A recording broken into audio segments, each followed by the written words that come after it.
Et salut les gens, c'est la Haute-Gaule. On est le mardi 12 octobre. On est aux alentours de 8 heures. Et voilà une petite vidéo dans les forêts gauloises. Ça faisait longtemps. Alors j'avais annoncé qu'après le live duo avec Frédéric Vincent et encore un live de prévu avec Michel Villacorta, je prendrai un peu de recul avec YouTube, mais j'avais quand même envie de faire cette vidéo.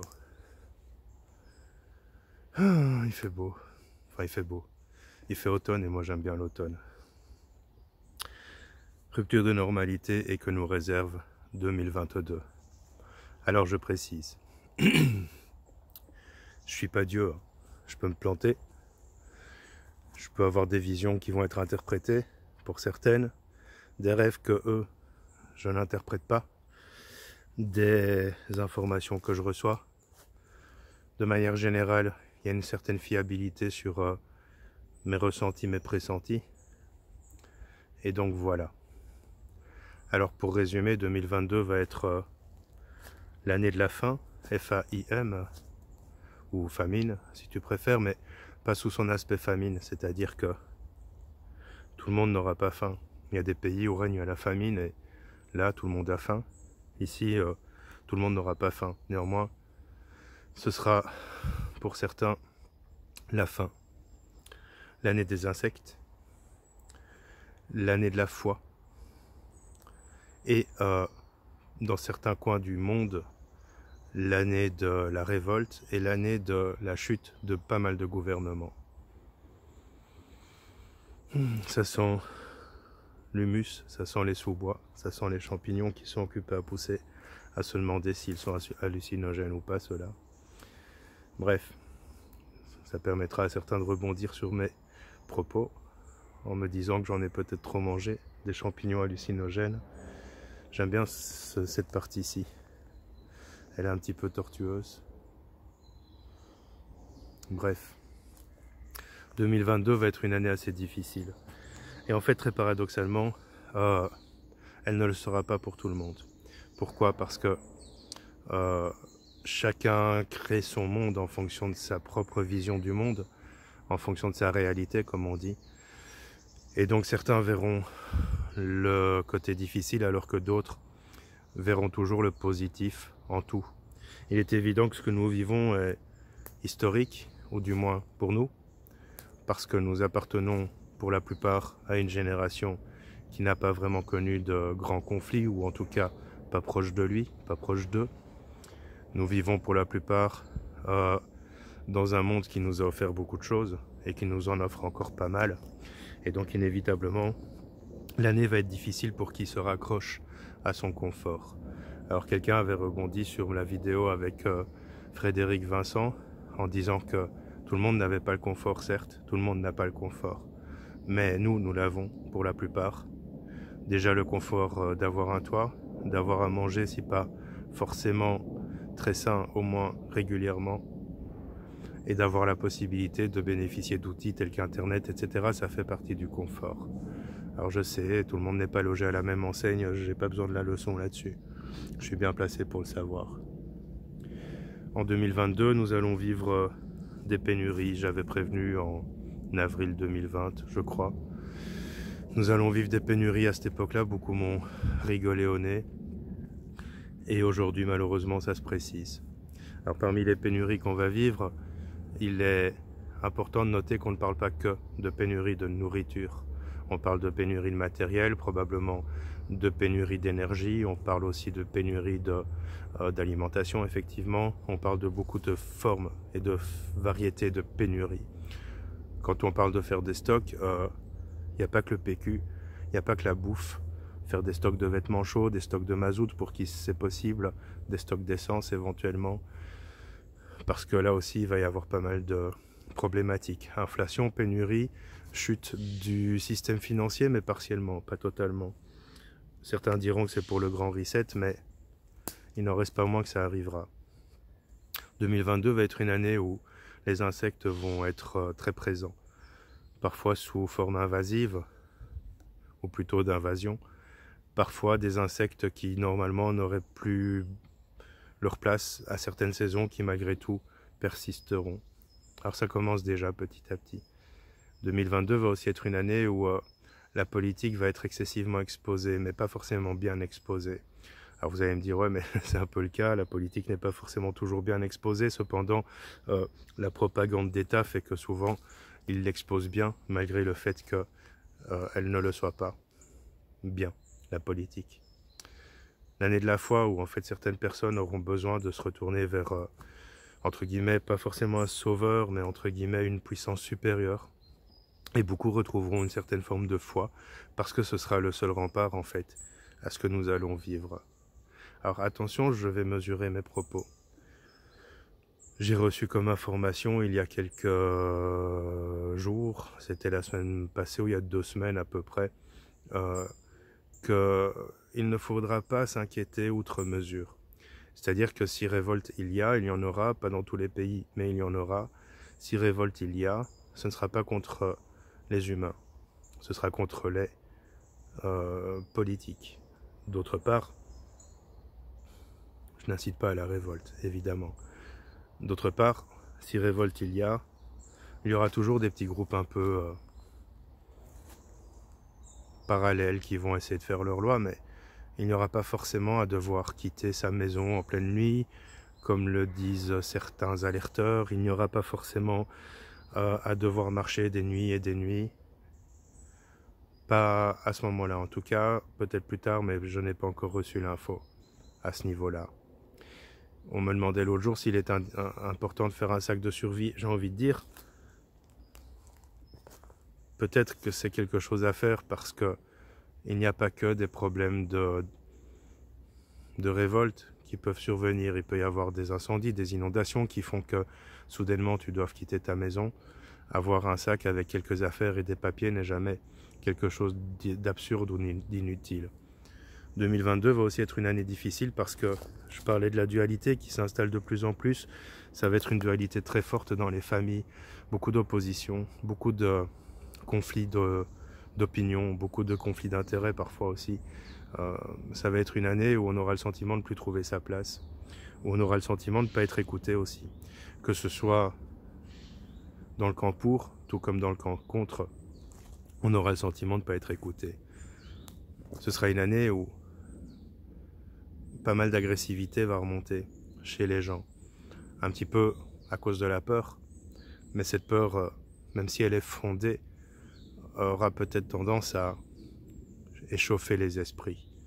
C'est une année aussi au cours de laquelle je conseillerais, si possible, de ne pas attiser les discussions, ne pas les envenimer, apprendre à prendre du recul, du détachement.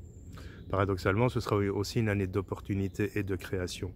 C'est-à-dire que l'énergie globale de l'année sera une année de création, mais la création peut être positive comme elle peut être son inverse, négative. Et en fait, ce sera une année d'opportunité. C'est-à-dire que il va y avoir pas mal d'opportunités de se recentrer sur soi, se redéfinir, peut-être redéfinir son utilité dans la société. Il va y avoir pas mal d'opportunités de créer, ça peut être créer son auto-entreprise, etc., etc. En ce qui me concerne, je ne vois pas la chute de l'argent liquide, en tout cas pas tout de suite. En ce qui me concerne, je ne vois pas la fin du système financier. Bien sûr, ceux qu'on appelle les élites vont essayer, mais ça ne marchera pas parce que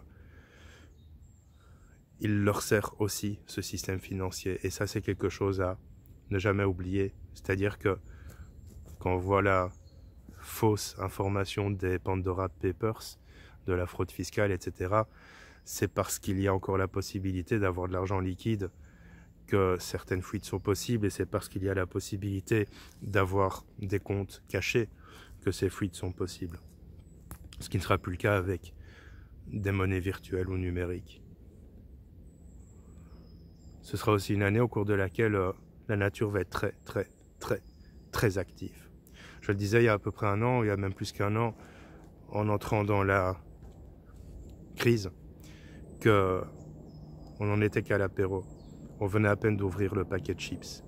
Et là, je l'ai dit il y a quelques jours, maintenant on passe à l'entrée. Alors il y a encore le plat principal, peut-être le dessert, Mais en tout cas, là, on en est à l'entrée. Autrement dit, on n'a pas fini avec tout ça. L'année passée, ou il y a 2 ans, il y a presque 2 ans, je ressentais qu'on en aurait pour une bonne quinzaine d'années, avec 15 ou 17 vagues, je ne sais plus exactement. Allez revoir mes vidéos de l'époque. Les vagues ne sont pas forcément des vagues de maladie. Ça peut être des vagues qui découlent directement de la maladie, mais pas forcément des vagues de maladie.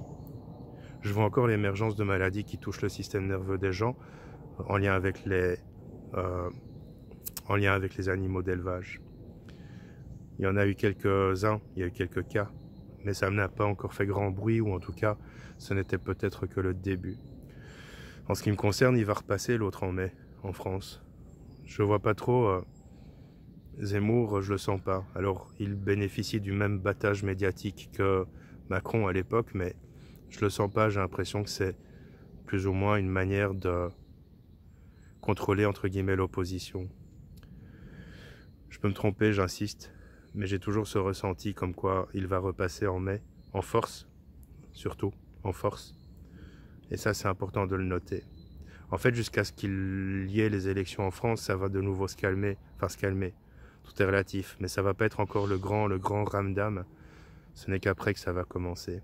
Alors ils vont bien essayer d'imposer les injections obligatoires, mais il va y avoir relativement beaucoup de rebelles, on va dire ça comme ça. Ces rebelles ne vont pas forcément se rebeller. Se rebeller, ce n'est pas descendre dans la rue ni s'en prendre aux autres. Se rebeller, c'est se détacher, apprendre à sortir du système. Alors ça va être une année aussi au cours de laquelle, je le disais, la Terre va causer pas mal de choses.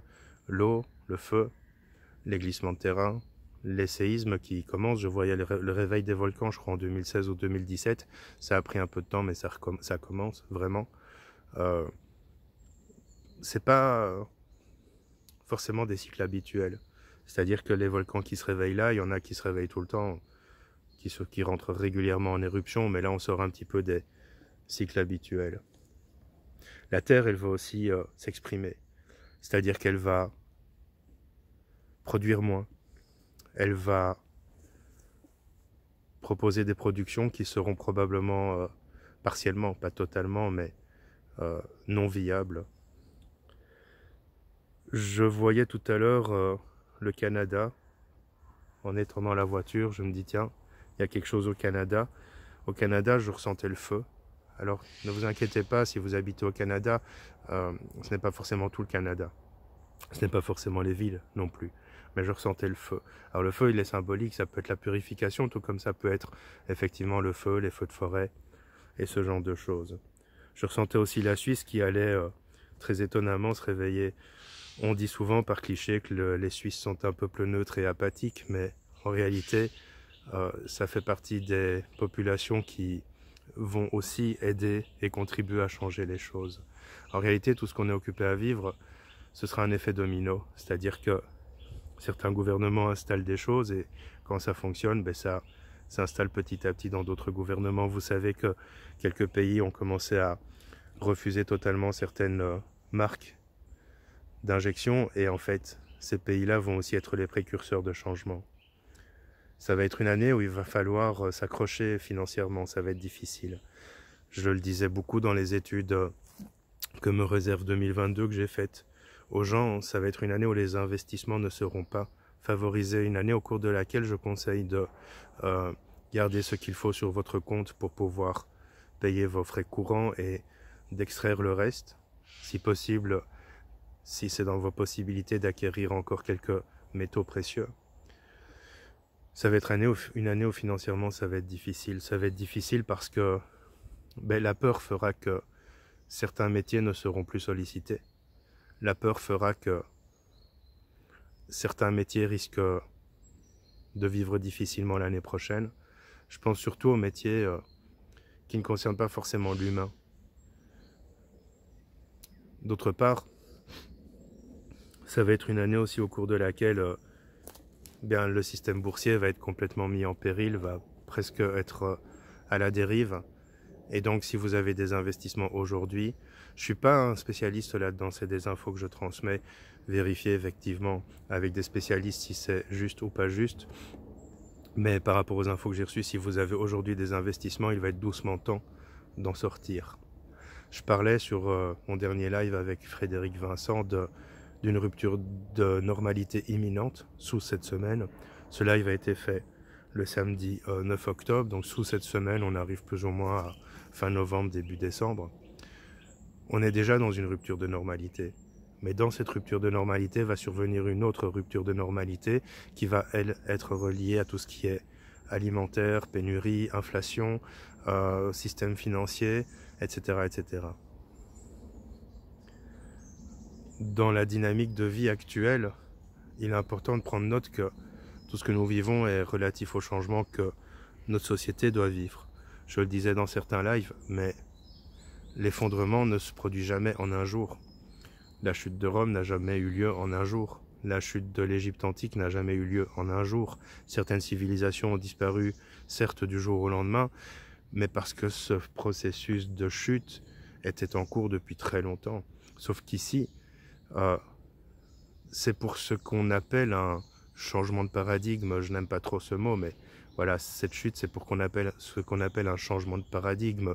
Vous le reliez à l'ère du Verseau si vous voulez, vous le reliez à ce que vous voulez, mais c'est un changement de paradigme, et ce changement de paradigme est fondamental parce que l'homme évolue.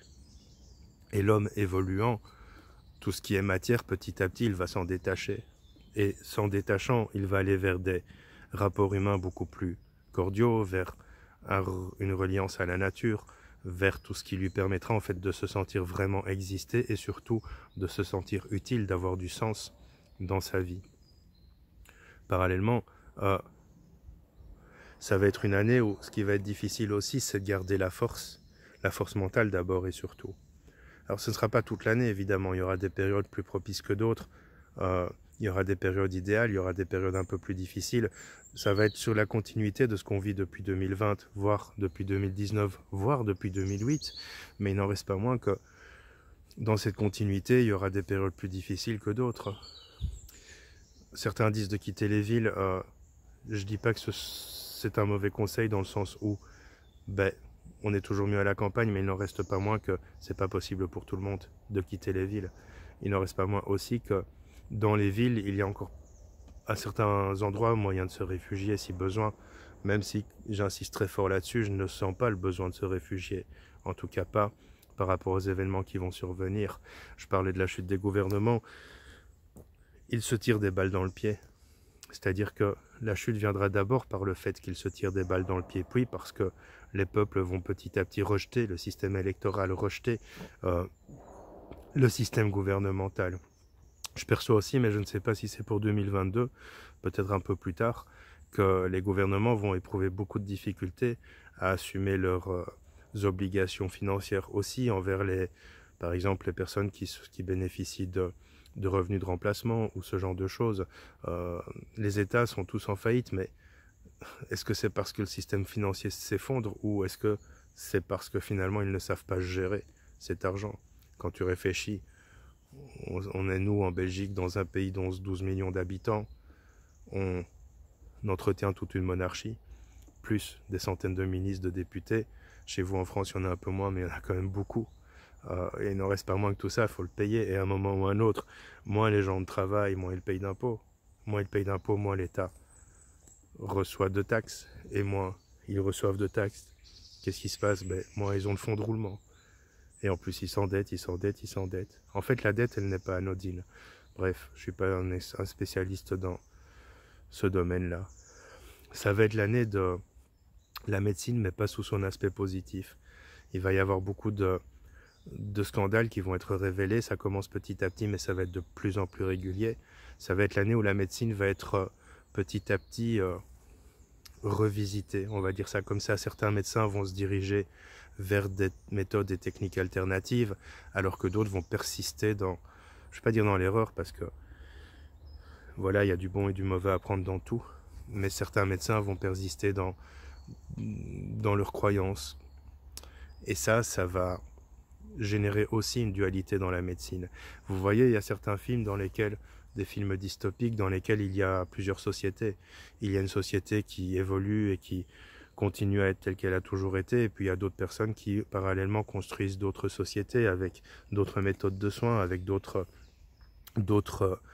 systèmes, soit de troc, soit de partage, etc. Eh bien ça va être un petit peu ça qui va se manifester de plus en plus. Parallèlement,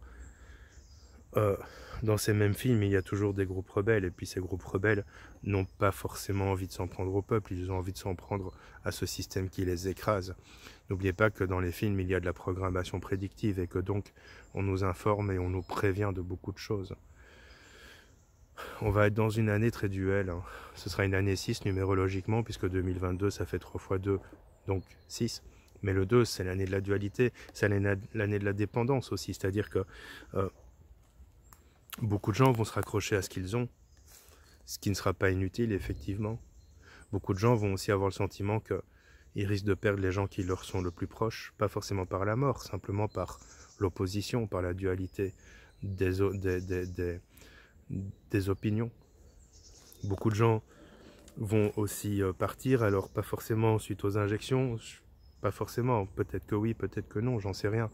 Simplement que voilà, il y a pas mal de personnes qui vont quitter cette planète l'année prochaine, mais aussi les années d'après. Après, tu vas me dire c'est normal, les gens vieillissent et tout ça, mais ce sera au-delà de la vieillesse. Ce ne sera pas forcément des morts naturelles. Beaucoup de cauchemars, on me parlait de beaucoup de cauchemars. Les gens vont faire beaucoup de cauchemars, alors méfiez-vous avec vos cauchemars, c'est-à-dire que notre inconscient s'exprime pendant qu'on dort. Il classe, il trie les informations qu'il a lues ou entendues à longueur de journée. Et c'est vrai que souvent, les gens font des rêves de tsunami, des rêves de mort, etc., etc. Mais ça, c'est parce que, essentiellement, l'inconscient fait son tri. Mais il y aura beaucoup de cauchemars. Alors, les astres vont comment je vais dire ça, vont amplifier leur magnétisme. C'est-à-dire que vous le savez, les astres ont une influence sur les marées, certes, mais aussi sur tout ce qui touche au tellurisme. Et donc, inévitablement, si leur magnétisme s'amplifie, ben, le tellurisme va être mis en péril lui aussi, et les marées aussi. Je parlais de l'eau, mais je parle aussi de tout ce qui touche il y a les inondations quand on parle de l'eau, mais il n'y a pas que les inondations. Il y a aussi des problématiques avec l'eau.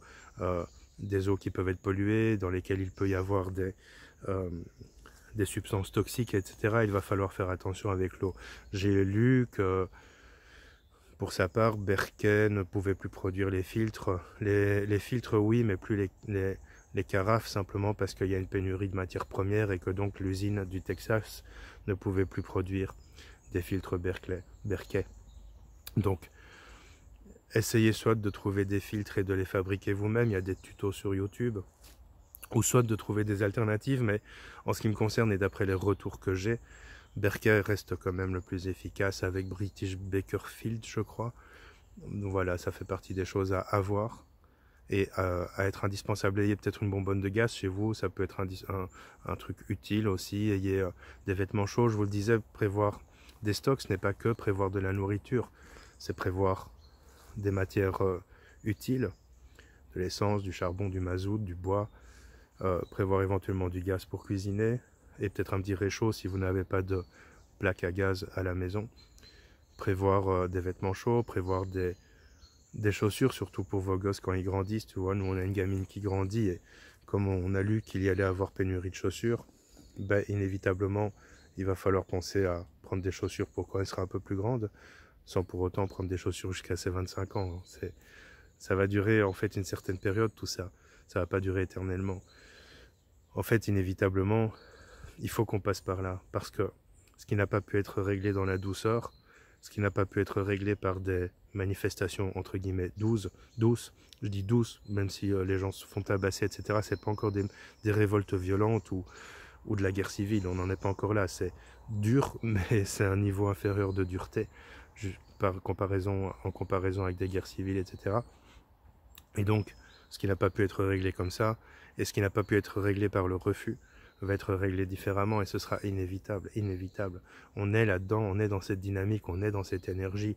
Je le disais l'autre jour à je ne sais plus qui, ce n'est que quand son confort est mis en péril que l'être humain commence à se réveiller. Alors je le disais, quand on va toucher aux enfants, là aussi les gens vont commencer à se réveiller. Il va y avoir plusieurs facteurs. Alors vous me dites oui, souvent je vois ça sur Facebook, oui mais là on impose les injections à l'école et machin, c'est pas encore vraiment le cas. Il n'y a pas de loi qui est passée, elle ne sera proposée que demain, en France en tout cas. En Belgique on n'en parle pas encore trop, ça commence mais c'est pas encore trop le cas. Sans doute qu'on attend de voir la température dans d'autres pays, mais c'est pas encore dans le dur une fois de plus. Et donc les gens ne se rebellent pas encore trop. L'acceptation, elle est aussi relative à beaucoup de choses qui nous sont inoculées sans notre consentement. Regardez, en Belgique, il y a eu une étude, il y a 1 ou 2 semaines qui est sortie, et cette étude disait que 90% des jeunes wallons, donc de Wallonie pour les Français, présentaient des traces de métaux lourds dans le sang, et 23% d'entre eux présentaient des traces de pesticides dans le sang. Ça, c'est dû à l'alimentation, c'est dû à l'eau, c'est dû peut-être à l'atmosphère aussi, parce que quand on...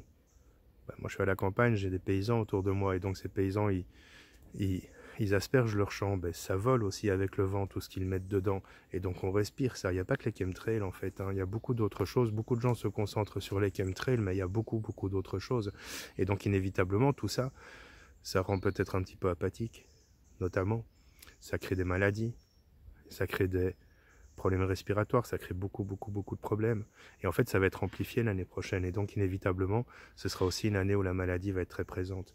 Alors comment faire? Parce qu'on me dit souvent, un oiseau de mauvais augure, tu dis tout ce qui va pas, mais c'est quoi la solution? La solution déjà et avant tout, c'est autant que possible se préparer psychologiquement, je le disais, mais aussi autant que possible rester dans la force d'action, dans la force de création, et autant que possible ne pas être dans une dynamique où tu te laisses abattre par la moindre information. Détournez-vous des informations, en tout cas des vraies informations. Parce que quand je dis vraies informations, c'est celles qu'on veut nous faire gober à travers les journaux parlés ou les journaux écrits. Détournez-vous de tout ça, allez dans une dynamique où petit à petit vous créez votre autonomie, mais c'est un grand mot, l'autonomie. Ça se crée pas en un jour, ça se crée en plusieurs années, une autonomie.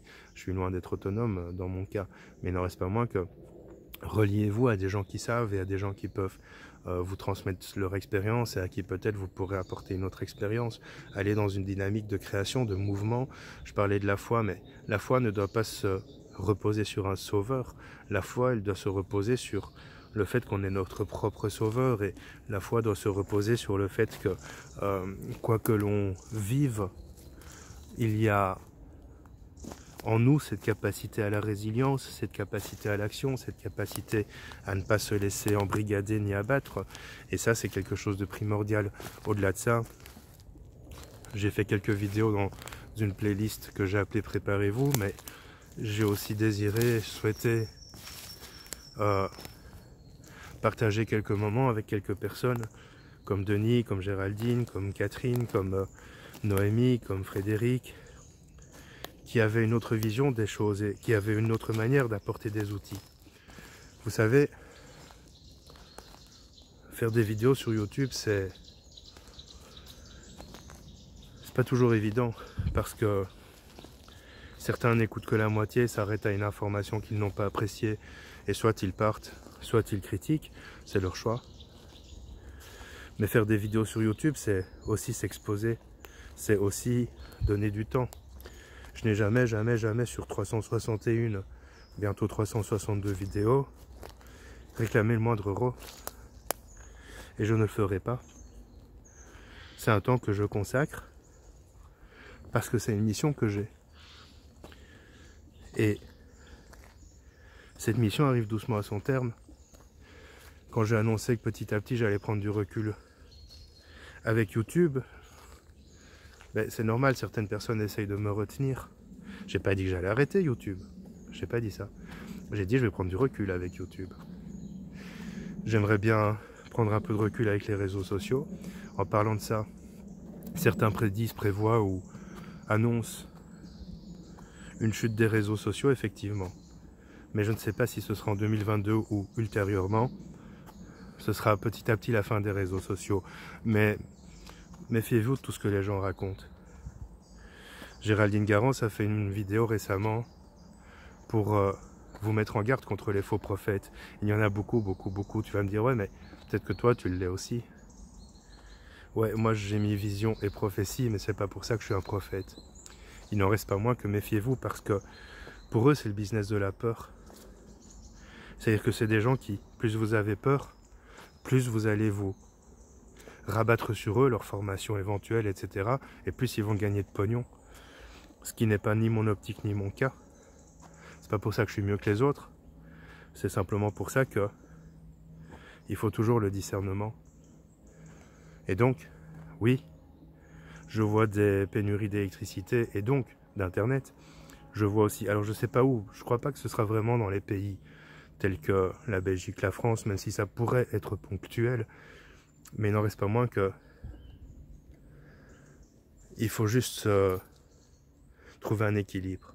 En fait, je passe beaucoup de temps sur les réseaux parce que ça fait partie de mon travail aussi, mais il n'en reste pas moins que c'est du superflu. C'est pas utile. Ils auraient dû vous servir à créer du lien. Et si vous avez créé du lien, maintenant, vous pouvez entretenir ce lien autrement, et donc vous n'aurez plus besoin de ces réseaux. Bon voilà, j'ai peut-être pas tout dit parce que j'ai dispensé un peu les informations que j'ai reçues. J'ai d'autres informations qui ont déjà été transmises et que je ne vais pas répéter. La seule chose que j'ai envie de vous dire, c'est que en réalité, rien n'est facile, rien n'est difficile. La vie, elle est tantôt facile, tantôt difficile. Mais tout est une question de point de vue. La peur n'évite pas le danger. Je dis pas que je suis serein, attention. Je suis pas serein forcément par rapport à tout ça. Mais il n'en reste pas moins que la peur n'évite pas le danger. Et que, même s'il n'est jamais trop tard, il est plus que temps, maintenant, de commencer à envisager son futur. Je te souhaite une bonne journée et je te dis à bientôt.